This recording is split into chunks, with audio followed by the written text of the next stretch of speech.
So, I've been forced to rewrite this video.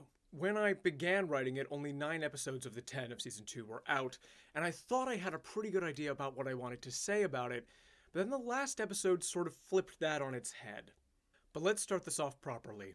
Genndy Tartakovsky of the Star Wars 2D animated Clone Wars and Samurai Jack fame came out of the gate swinging with Primal. It's a brutal, deeply heartfelt, touching story about a caveman and a dinosaur forming an unlikely bond through a shared loss and going on an adventure together in this animated 2D story, all without a single word of dialogue.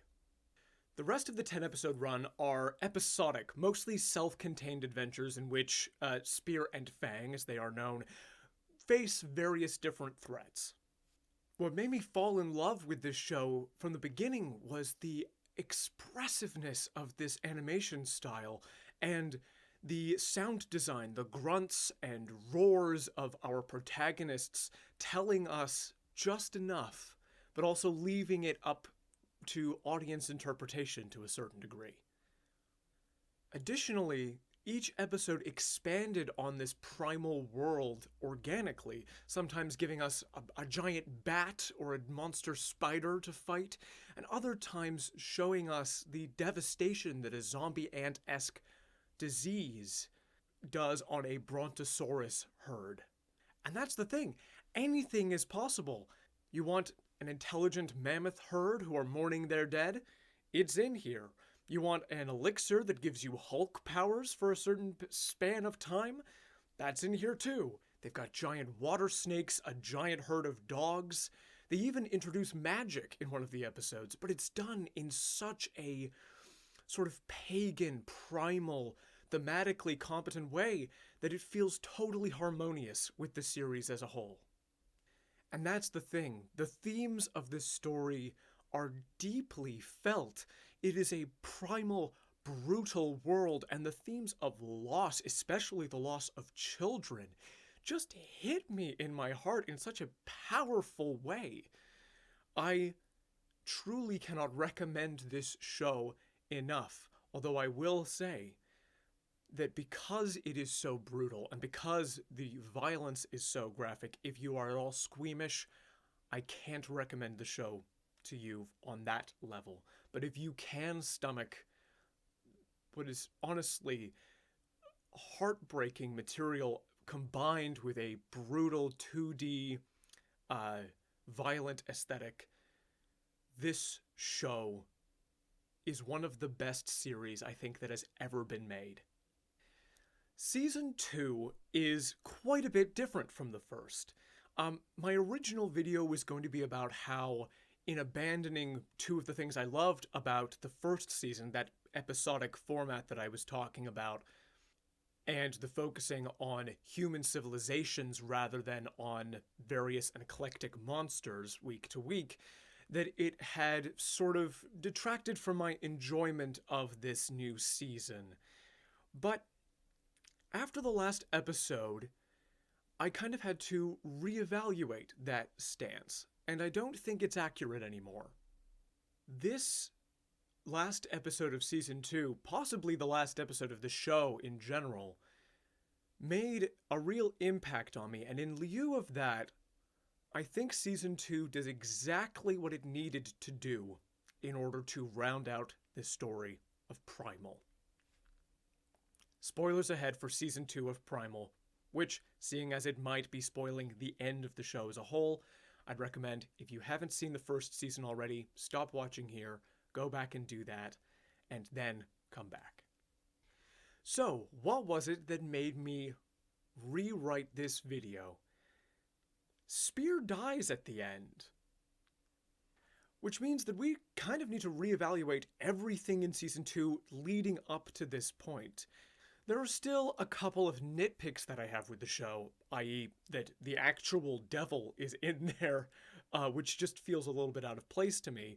But overall, I do think that Season 2 makes the changes that it makes for a very, very good reason, and leads well into a closing of the themes of Primal. Having a more linear story and more set on humanity in order to juxtapose the caveman versus more civilized or greater evolved humans makes total sense. We get to see Spear in a totally new light, juxtaposed with humans who have social experience, who have technology at their disposal, who fight wars that are pointless and brutal in a totally different way than his. And we get to see an expanding on something we saw at the end of season 1, where, Mira cooks food, and he's not able to stomach it. He has to eat his food raw. And then later in this season, we see that he's not really able to understand sort of representative dance. There's somebody who's dressed up to represent the moon, but he doesn't quite understand it. People are dancing together, but he's not quite one of them. He can't quite stomach sleeping anywhere but out under the stars. It's a very, very clear message that they're sending, and one that hits home. So much of what made this series wonderful to begin with is still here. The animation is still gorgeous and expressive. The sound design is on point. And even though there are humans who do have dialogue in this show, they are mostly speaking in Arabic, and I believe the Viking characters are speaking in Gaelic, which helps keep that feeling, at least as an English-speaking audience member, that there is no understandable dialogue, that there's enough there for interpretation on my part, which is something I valued greatly in the first season. So here are a few things that I loved about season 2. And I'm just going to go through them one by one. The opening episode does still have that sort of episodic format, the one where they're crossing the ocean to go after Mira, and them just on the open ocean figuring out how they're going to eat, that sort of like beautiful expanse and the mystery of the ocean, and the fact that they're not really prepared for this environment, the giant megalodon shark, all of that I thought was just wonderful. The episode where, the Red Mist episode, where they end up in this conflict with this Viking town that's kind of impossible to escape from, and it becomes this horror scene where they end up butchering the entire town, I thought was done so well. And that sort of like red mist physically coming into town, that sort of like is the red mist of violence and of war, that they sort of lose themselves to the battle and the violence, and end up causing so much death so needlessly because of, this conflict which started off as just save some slaves from this town. It really hit me in a way that a lot of shows that are saying something about violence and about the violent nature of humans haven't managed to. It just showed you what it was. It was left open to you to sort of understand for yourself why things went the way they went. And again, that lack of communication between the two sides, these Viking people and Spear, who can't talk at all, really helps to sell you on why people of different factions go to war, and how these things escalate in the way they do in the real world. I thought it was very, very well done. Also, when the two Vikings come back and you see their family have been killed, and they sort of like gear up and get ready for vengeance, them sort of burying everybody, making the mounds, and burning everything behind them. All of that was such perfect setup and such a perfect showing of the cycle of violence. And then we got new dino babies. So one of the things that this show did, which again makes much more sense, sort of understanding that we're going to cap off the story by the end of the season, is that Fang has new babies. And there are 3 eggs that she has, and it's wonderful. And getting ahead of myself a little bit, when they hatch, they are the most adorable things. And I think that was something, again, that feeds into the themes that we're talking about loss and about children. and about how children really are everything. That the babies being as adorable as they are doesn't clash with the tone. It makes total sense as to why these brutal characters in this primal brutal world and setting would do anything to protect their young, and those are the things that are worth living for. And so much of the moments of joy and just genuine happiness that come out of this season come in relation to the laying of those eggs and the hatching of those eggs and the protecting of those babies. So that was just joyful and wonderful, which made it all the more brutal when one of the eggs gets broken by the Egyptians. I felt that in my heart, and I hated it with every fiber of my being, which means it's good storytelling.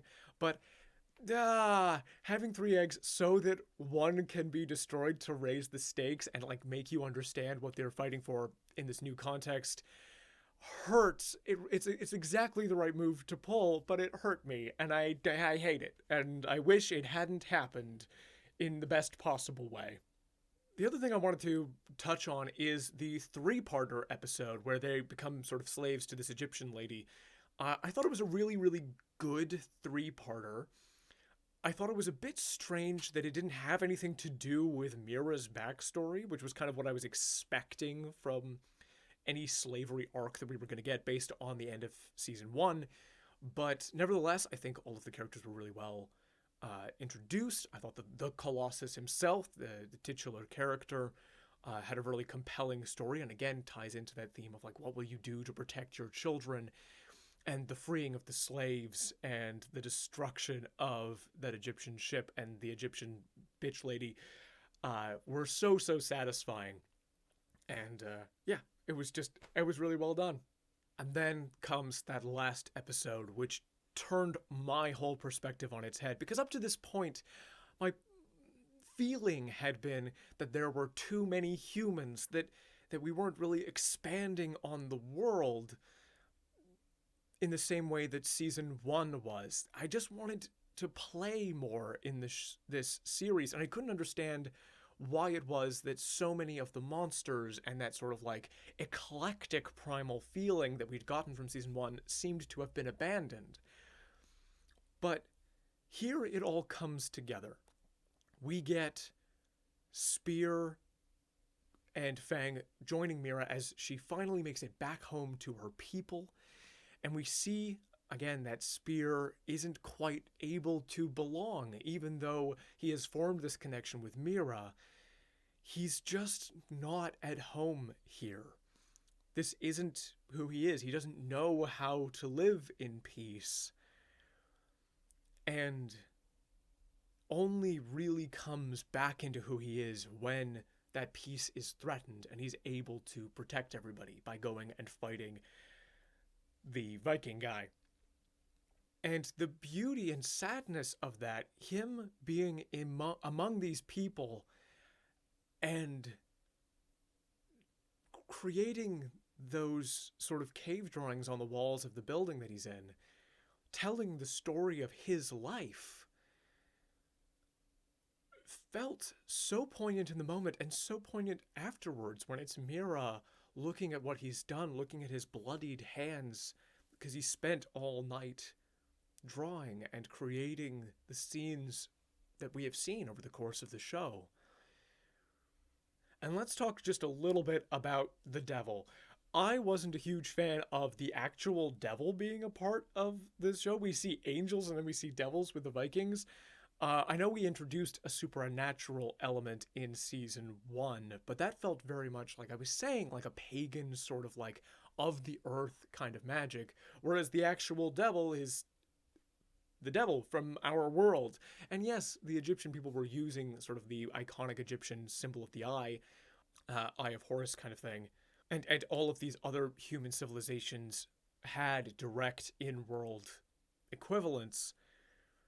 I don't know, there was just something about the actual devil being in the show that rubbed me up the wrong way. It's fine. Like, for the making a deal with the devil to get revenge is perfect for this sort of cycle of vengeance theme. But yes, the Viking guy who's lost his family gains sort of like a devil form, and he comes after Spear and Fang.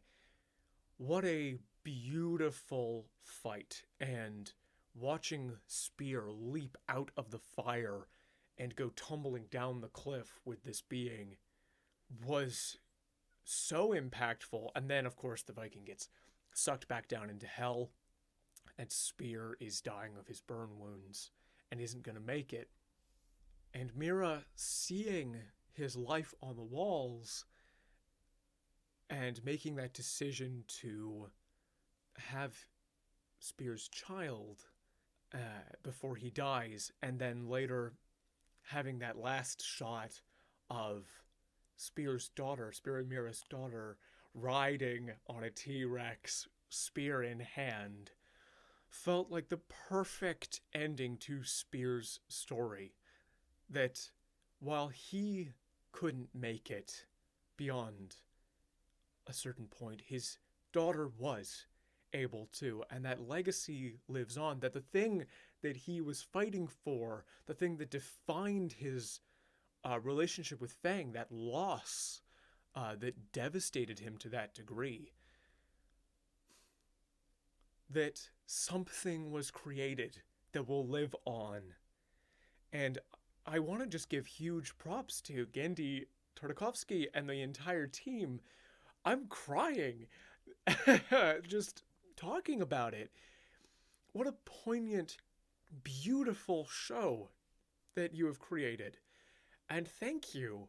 This is going to be one of the ones, I think, that will stay with me for the rest of my life. And as I get further and further into my adult life, there are fewer and fewer shows, I think, that touch me in that way, and that